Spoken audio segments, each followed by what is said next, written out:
వసంత పెళ్ళికి చున్నీ బాగుంటుందా చూడు. ఎవరన్నావు? వసంత వసంత వసంత కదే. అదేనమ్మా మీ పెదనాన్నగారి ఆ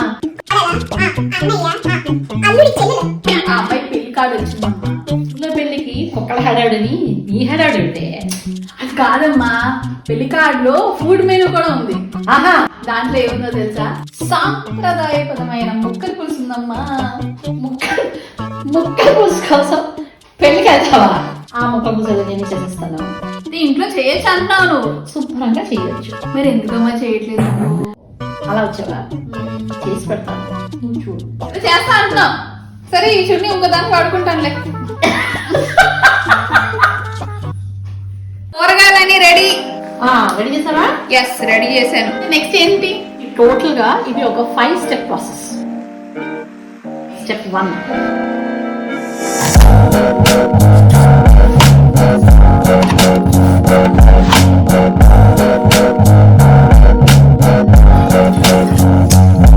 ఓకే. ఇప్పుడు స్టెప్ 2, నువ్వు చెప్పు ఫస్ట్ ఏంటి వేయాలి పోపులో? మెంతులు. కరెక్ట్.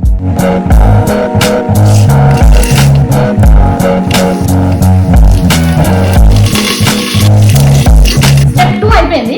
ఇప్పుడు స్టెప్ 3, ఫస్ట్ పోపేసి అందులో ముక్కలు వేసావు అనుకో, ఆ ముక్కలకు కూడా ఈ గుమ్మగుమ్మ ఫ్లేవర్ వస్తుంది.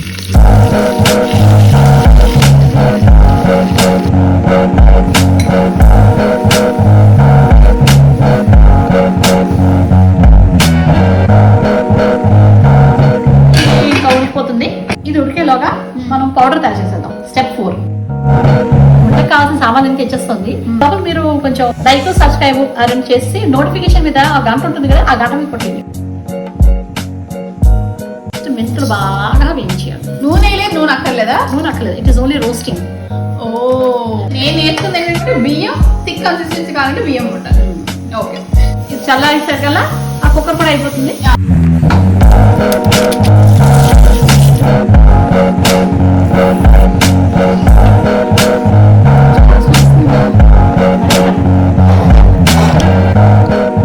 స్టెప్ 5 లోకి వెళ్తాం.